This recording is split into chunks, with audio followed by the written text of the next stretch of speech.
I'm Tom from Do It Yourself Home Automation, and this is a look at whether these Chef's Path containers really are waterproof.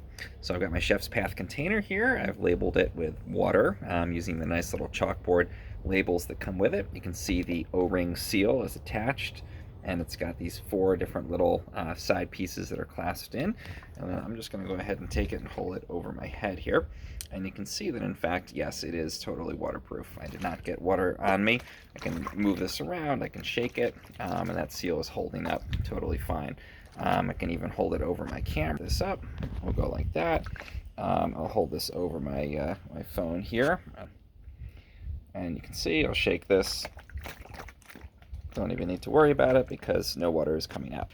So, in fact, these Chef's Path containers definitely are waterproof, and I think that's a great feature. If you're going to put soup in it, put things in it to take to a picnic, anything like that, it's a really great feature to have total waterproofness like you can see here.